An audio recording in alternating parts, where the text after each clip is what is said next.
Alrighty, so news of the week episode on this Thursday morning. Well, technically it's afternoon now since it's 12:35 p.m. at the time of this recording. And I want to also thank all the feedbacks that I got yesterday in terms of that random rambling. I talked about what is wrong with MLS in 2024. I definitely got more feedback than I anticipated because, I was just kind of mentioning all the things that kind of frustrates me about MLS in the year of 2024. But apparently, a lot of people have kind of expressed that frustration too, as I got those feedback. And I can also say that some of those people in the higher up office of MLS is probably just watched that random rambling, and they might have took that personally in a way where they might think about actually changing the roster rule a little bit because there was a report just hours after I did that rambling, according to Tom Bogert on The Athletic, that it seems like MLS is going to change the rule in the middle of the season in regards to the roster rule. And one of those is that they're expected to loosen the U22 player initiative restriction this summer. So basically, what this is that currently under the roster rule, you cannot have a free DP that consider senior max budget kind of DP and basically have all three of your U22 initiative that is open. If you basically fill out all three of your DP and they're basically senior DP, you are only allowed to have one U22 initiative player. Well, under this new change, it seems like the league basically said that it doesn't matter if that third DP is a young DP or not. And by the way, under the new rule, if you have a young DP, then you are able to unlock the all three of the U22 initiatives spot that a team can sign. But under this new rule, it really doesn't matter if you decide to sign a young DP or a senior DP. You're still gonna get the free U22 initiative spot available for you, and that is big too because one thing that we have seen with teams that have invested in their roster in the last couple of years, especially ever since the U22 initiative was introduced, is that teams are really looking to invest in that because we know that the league is promoting all these teams to get younger and try to sign some young players. And a lot of these teams have done exactly that. I mean, a lot of these signings that I have mentioned with teams that is looking to sign in the off season are guys that are 22 or younger. There's a lot of young players around the league. Dare I say, maybe the MLS might have some of the most youngest player in yeah, well, so they might have among some of the most young players on this league among the all the leagues that is around the world. I won't say the most because I know there probably are a lot of young players down in South American leagues too. But yeah, it's really clear that going back to this rule that does release a little bit of restriction, and that means that now teams don't have to worry about, well, if we want to sign all these U22 initiative. And it's also important to note that if you decided to sign a U22 initiative player.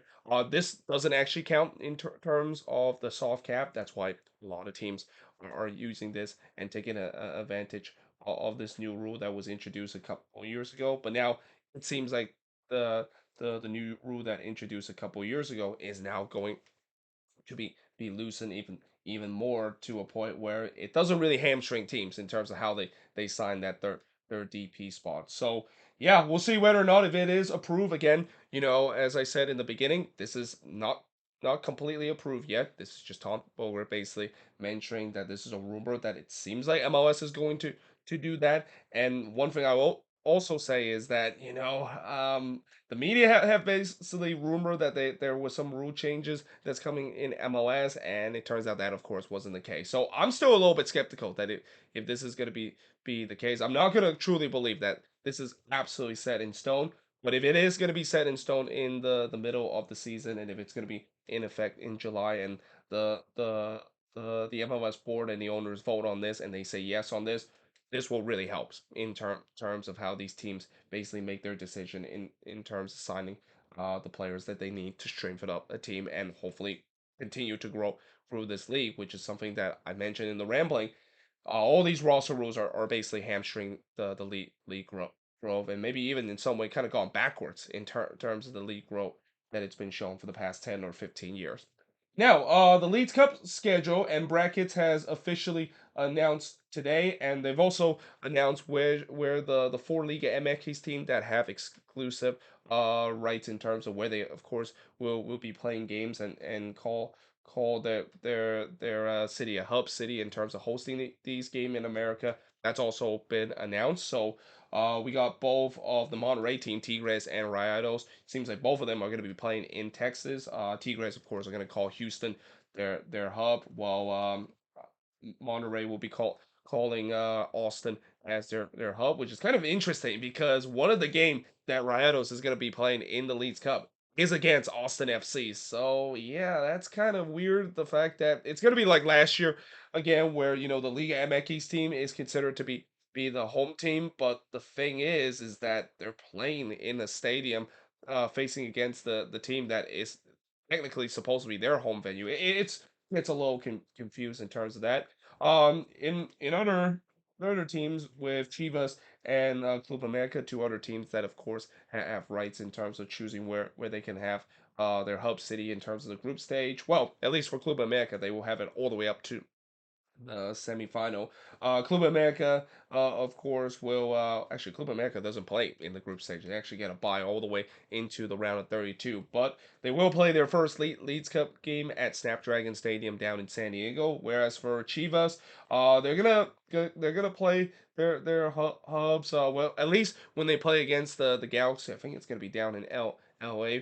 And then if they when they do play against the San Jose Earthquakes, it is going to be at Northern California, and it is going to be at Levi Stadium. And that's not a big surprise because I had a feeling that was going to be the case. I mean, Chivas, it's a pretty big brand, and there's a huge fan base both in the Northern and Southern California region, and that it kind of makes sense that for them that yes, it's great that they, of course, will play one game in the Southern California region, but it's only fair for them to also play another game up north in the Northern California region as well. Though I'm also kind of interesting to see that they decided to play at Levi Stadium. I mean, I don't know if it's going to be completely sold out because Levi Stadium it's 60,000 plus. I'm assuming it's probably going to be limited.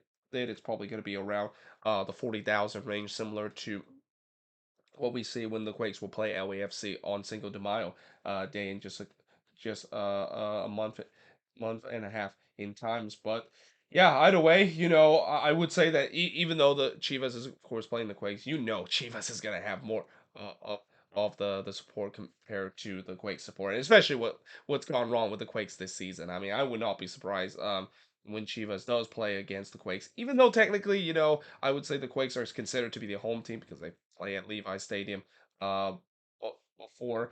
It's just going to be a home atmosphere for Chivas in it, and that's kind of the case with all these Liga MX teams that make their hub, and they chose these kind of specific spot because they know where the fan base is. It's not big surprise that those two Monterrey teams decided to choose Texas because Texas is a region where a lot of Rayados and Tigres fans are found, and then of course Club America. I mean, Club America could go anywhere in the U.S. and there will be a fan base. Club America definitely has probably the biggest fan base in the U.S. and you could argue maybe the biggest fan base in terms of people in the U.S. compared to all the other MLS teams that of course play play have fans to support their team because Club America is a huge brand not only in Mexico but pretty much in the entire continent of North America.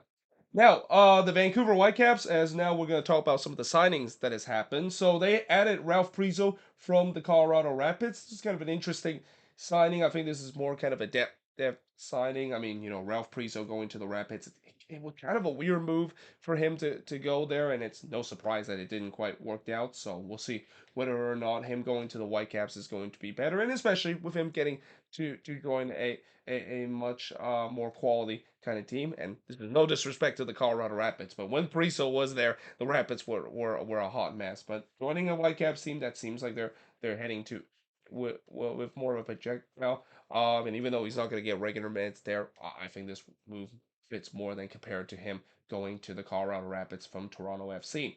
Now, another signings that I actually just skipped the third bullet point is the Houston Dynamo. So they added Latif Blessing from Toronto FC in exchange for up to 275 thousand general allocation money. It's hard to believe Latif Blessing is still in his 20s. I mean, Latif Blessing is one of those players that you feel like he's been around the league forever, but no, he's still only in his 20s. And during his time in the league, it's been kind of a roller coaster ride. I mean, we saw the best of Latif Blessing at LAFC a couple of years ago, but he just really never captured that high, and his career has kind of gone through a little bit of a downhill ever since, especially with him recently joining with Toronto FC. It seems like that was going to work out, especially joining his the team that has his former boss and Bob Bradley. That obviously didn't quite work out. So now we'll see whether or not if him going to the Houston Dynamo will kind of revitalize his career, because it's hard to believe he's still only in his 20s, despite the fact that it feels like he's been around the league for a very long time. Now, the Chicago Fire, they have announced that they have loaned homegrown midfielder Justin Reynolds to FC Lugano. So obviously, I think it's safe to say that, anytime when you're a Fire player and you're not doing very well or even break into the starting 11, you're most likely going to be loaned to FC Lugano, because, I think when it comes to like partnership between MLS team and another team in Europe, FC Lugano and the Chicago Fire has that extreme relationship that it can even rival how Montreal decided to trade their player or bring in some of their player from Bologna as well. Now, obviously, just like how it is with Montreal with Bologna and Chicago with Lugano, the the similarity is that obviously they both their owner owns those respective team, but it's almost like now that it's kind of almost a joke, the fact that Chicago will only sign player from Logano, and maybe even bring some of the players there as well. But I will also say that despite that, there has been some good players that have come from FC Logano. I think as I mentioned with Martin Haile Selassie coming from Logano, he actually turns out to be very good last season, and turns out actually to be the top goal scorer for the Fire last season as well. Now, the Portland Timbers, they have announced that they are set to finalize a deal to sign Jonathan Capacita Rodriguez for less than $5 million. So obviously, there's been a debate of which number 9 is the Timbers is going to get down in Liga MX. Is it going to be Betarame? Is it going to be Capacita Rodriguez? Well, it seems like it's going to be Capacita Rodriguez. Now, I have said that, the Betarame signing probably would make more sense, because, I think in terms of quality wise, Betarame would definitely bring more quality than compared to Capacita Rodriguez. But still, the problem with the Betarame signing is that, Monterrey wants 15 million, and that is a lot of money for a team to commit. Pretty much, maybe that the Timbers don't want to pay that much amount of money. I mean, that would have been a record in terms of the highest fee that an MLS team decided to sign a number 9. And originally I said about Capacita Rodriguez, from what I heard from Club America fans, he would have been a great signing if this was maybe a couple of years ago, but he has definitely declined in his quality. But still, the fact that they can get it for less than $5 million, and not to mention get it what many people said is on a discount to from a Liga MX team, especially a well-known Liga MX team in Club America, that feels like it's an absolute steal. So we'll see whether or not if the Timbers can finalize that. And once they do finalize that, it'll be interesting to see how Capacita Rodriguez will fit into this team. They're really hoping that he's going to be that number 9 that they've been looking for throughout this whole off season. Now, Inter Miami, they are report that they're looking to add right back Chilo Vingen from Boca, but Boca Junior basically said, no, we're not going to sell him. And apparently, I think the fees were like around $5 million, but Boca basically said no to the deal. So yeah, Inter Miami, they now have to continue to look in terms of trying to find a replacement for DeAndre Yedlin.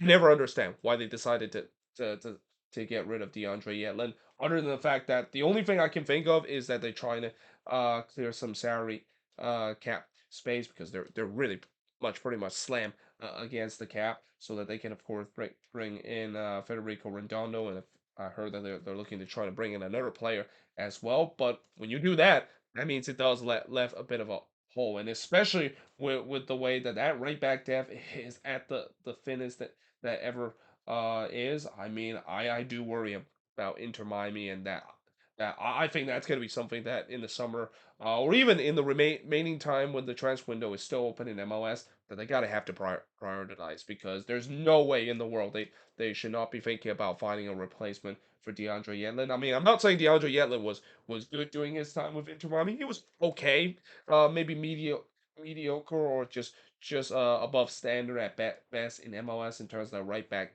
position, but I was kind of a little bit surprised that they decided to get rid of him, even if it's for salary cap dump reason. And now they are really short in terms of that spot, and they need to look to trying to replace him as soon as possible. Now, Atlanta United, they are in contract talk with Giorgio Giacomakis. Now, this is not a big surprise because Giacomakis has done so well for Atlanta United, and also not to mention scoring a hat trick in the last game will definitely help in terms of forcing Atlanta United to really uh, make sure that this contract talk with their star striker is going to be a good one. I mean, either way, I think he's going to be extended with Atlanta, because again, what he has done in his beginning of the season, and also last season. Who knew that it seems like the transition between Joseph Martinez in to a new striker is more smoother than I thought that they were going to do. Now, I'm not saying that it was smooth whatsoever. I mean, they had a year where they were really having problems in terms of number 9 spot, but I thought it would have took longer than just 1 year for them to find their Joseph Martinez replacement. And Yakimakis is definitely everything that they've been hoping to be a good replacement, and right now seems like a perfect replacement for Joseph Martinez. Now, former Coventry City coach Dennis Lawrence and Cam Nolan is going to be joining Eric Ramsey coaching staff for Minnesota United. So obviously, with Eric Ramsey officially taking charge of this team, and I believe he's going to make his debut when Minnesota play against LAFC at home. He's also picked his assistant head coach, and it's interesting to know both of these. Is that one thing is Cam Nolan. I'm glad that he's sticking around with Minnesota. I was really hoping he would, because he's done an incredible job with this team. I couldn't ask for much more than what he's done in terms of stepping in such a tough situation, and not to mention with the injury issue that this Loons team has had in the beginning of the season. The fact that they've got 7 points in the first 3 games is nothing short of a miracle. But the other assistant head coach Dennis Lawrence. Now, this is definitely a name that U.S. men's national team fans would not like, because, yeah, he was the guy that was the manager of Trinidad and Tobago on that infamous night in Cuba that knocked the U.S. out of qualifying for the 2018 FIFA World Cup. But from what I also heard, that he's done a really good job during his time with Coventry City, and that, yeah, I'm excited to see what this team is going to be in. And I'm also very interested to see how the Loons will do under their first game under Eric Ramsey. Though I will say they are going to be shorthanded again heading into this upcoming game. Too, because I think there's a couple of players that have already left the team because of international call-up, and not to mention, there is still a question in terms of Reynoso's health, and whether if he is going to make his debut in the game against LAFC. Now, moving on, and speaking of injuries, according to Tata Martino, it looks like Messi might have suffered a bit of a knock in the last game. Well, actually, technically, he suffered really a bit of a knock going back to the first leg game against Nashville, and that's why he didn't really play in that Montreal game. But it seems like he might not be available against DC United, and he also might not be available for a while now for Inter Miami, because the March international break is coming up, uh, coming up in the window, and obviously after a year where we thought that MLSC will play in the international break, unfortunately, that seems like it's not going to be the case. It seems like MLS team will have to play through the March international break, which means that for Inter Miami, unfortunately, they will not have Messi for those games. But it seems like they might not even have either way, and Argentina might not even have him either way because of the knee injury that he's been dealing with. Of course, it all began in that first leg game where he definitely suffered a bit of a knock after he was on the receiving end of a nasty challenge between him and Lucas Melton. And I said that even in the 50th minute, it seems like he decided to be subbed off, just maybe for a precautionary reason, because you don't want to have your golden goose to go down with or re-aggravate the injury. And I'm pretty sure Tata Martino probably learned something from last season too, when he decided to keep playing Messi, even though it was pretty clear that he's injured, and it basically cost him dearly near the end. So he's definitely taking a precautionary reason, but that also means now that Inter Miami, again, I talked about in the last league game, that was their first test to see how they're gonna do without Messi and most of their friends, and they failed that test. Now, to be fair, they were playing against a Montreal team that was playing very well to begin the season, but it's gonna be another test now that they go on the road against DC, and most likely will not have Messi available in this game. And then the San Jose Earthquakes too have announced that they are set to rebrand the Town FC and will now play in St. Mary's College. They also unveiled their new logo as well, just a couple of days later after this announcement was made, I believe back on Monday. Now, obviously, there's been a lot of backlash in terms of this, and rightfully so, because I think this is we all know what the reason why the Quakes 2 decided to rebrand to the Town FC and decided to play in Moraga. They want to undermine the Oakland Roots. There is definitely this battle between the Quakes and the Roots right now, and I would say that the Roots are probably winning in terms of gaining new fans to root for a Bay Area team, because the Quakes have been just so bad for the past couple of years, and now not to mention under a owner that is very disliked, especially in the East Bay area. That there's no doubt the popularity of the Oakland Roots are definitely there, especially in the East Bay. And I've attended a couple of Oakland Roots games. You can definitely see some of the fans are very passionate about their team. But obviously, this move, you can clearly see what John Fisher is trying to do. They're trying to undermine the Roots by putting a team that is in the East Bay region, and now Roots fans are basically complaining that, well, this just kind of violates the territorial rights we have in the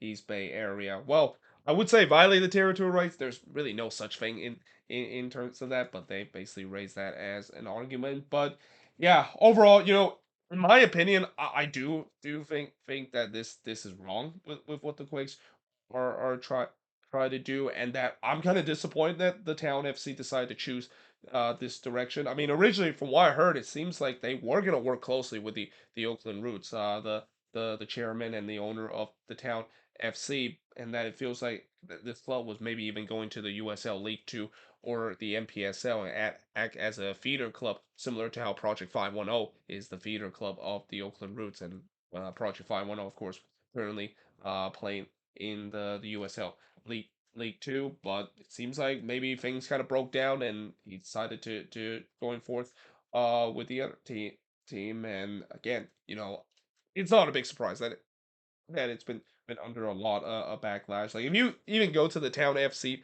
page and you read all the replies, it's going to be all angry Oakland Roots fans or Ace fans in general. So that's going to be very upset of the team decided to join force of what they think is the devil, and join for and not only plotting join force with them, but plotting a team that is considered to violate the territorial rights that the Oakland Roots has.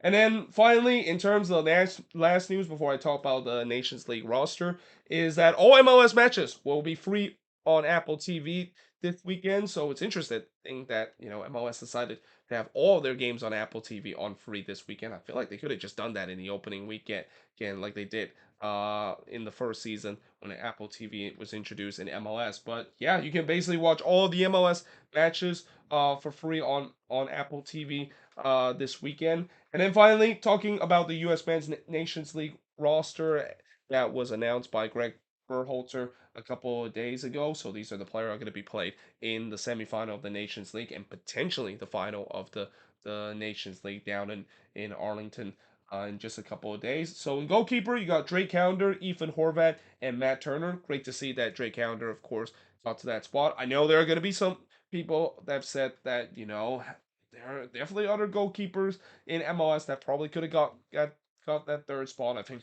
I have heard a lot of people have said Patrick Schultz. They might have got robbed in that spot, but still, I think Drake Callender has definitely deserved that spot, and especially besides that bad game that he had against Montreal, he's been really solid for Inter Miami and really deserved to be called up by the national team. But other than that, Ethan Horvat, obviously you have to put Ethan Horvat in the Nations League roster because he will always be forever the hero that we remember on that Nations League final against Mexico a couple of years ago, and then of course the main goalkeeper and Matt Turner. Keep in mind, a lot of these players on the that got called up for this Nations League game are part of the A team for the U.S. So it seems like Greg Berhalter is not messing around in terms of calling his best squad heading into the Nations League. But in defense, you got Serginho Dest, Christopher Lund, Mark McKenzie, Tim Raines, Chris Richards, Anthony Robinson, Miles Robinson, and Joe Scally. Now, I have heard a lot of people have been very frustrated to see Miles Robinson along that list, and I think mainly because I think he's the only MLS player that that got called up in the U.S. men's national team Nations League roster. And if there's anything about the U.S. Men's national team fan base is that they would riot if there's any important tournament and they call up an MLS type of player. Actually, let me see. Yeah, I think that's true. Miles Robinson is the only player that is the that currently plays in MLS that called up in the Nations League roster. But I will say that he definitely brings in that experience for this U.S. team, and I definitely see that in some of these call-up. Some of these guys that call up is mainly because of experience, or it's just kind of Greg Berhalter's guy that he trusts that will do well in these Nations League games. Now, in terms of midfielder, you got Tyler Adams, Johnny Cardoso, Luca De La Torre, Wester McKennie, Yunus Musa, and Gio Reyna. Now, the two players that I've heard that have kind of gone a little bit under scrutiny in terms of the pick is Tyler Adams and Gio Reyna. Tyler Adams, he hasn't really been playing a lot of games ever since he's been suffering a bit of injuries, but I also can see why they decided to bring him because again, he definitely offered that experience to this U.S. men's national team, and every time he played for the U.S., it seems like he plays he's at his best compared to where he is in the club level. So again, the Gio Reyna one is going to be the one that frustrates a lot of people because Gio Reyna, I do believe that he made the wrong choice of going to Nottingham Forest. I mean, I feel like if there's any club that he could join in the Premier League, Nottingham Forest probably is one of the club that he probably shouldn't have joined it because ever since he's joined that club on loan, he's pretty much have done nothing. So yeah, I can understand why there's a lot of people that's upset about this, and I don't know if this has anything to do with the whole situation that we talked about before that happened a year ago between the whole Berhalter and Reyna saga. That's why Gio Reyna is keep getting called up. But the less, I think that a lot of people are surprised by this goal, and I am kind of too. I feel like Gio Reyna hasn't really played very well in the club level to deserve another call up by the U.S. men's national team.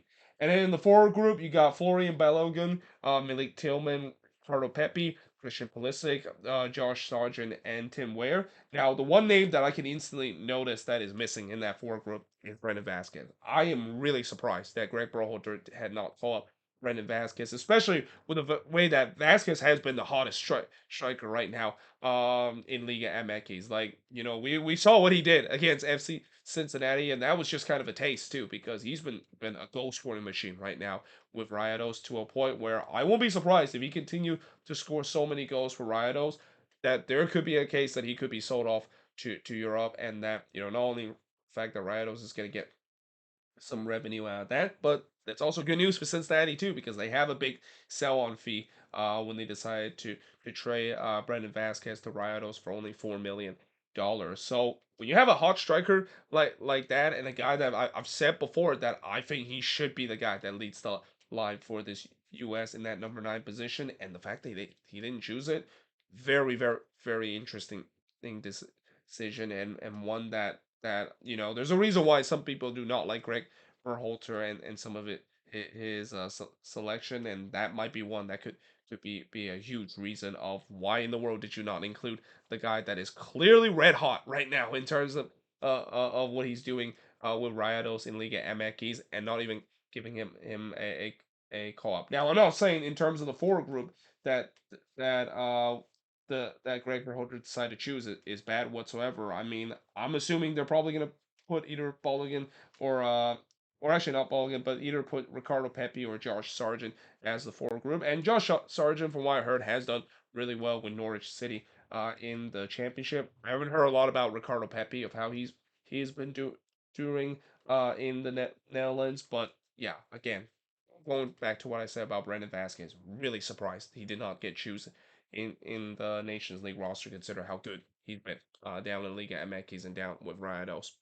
But either way, hope you guys enjoyed this video. If you do, make sure you guys like, smash the subscribe button. As always, let me know in the comments below what do you think of these news, and if there's any news I didn't mention here on the board, let me know in the comments below as always. But until then, hope you guys enjoyed this video. If you do, make sure you guys like, smash the subscribe button, and yeah, I of course will see you guys next time.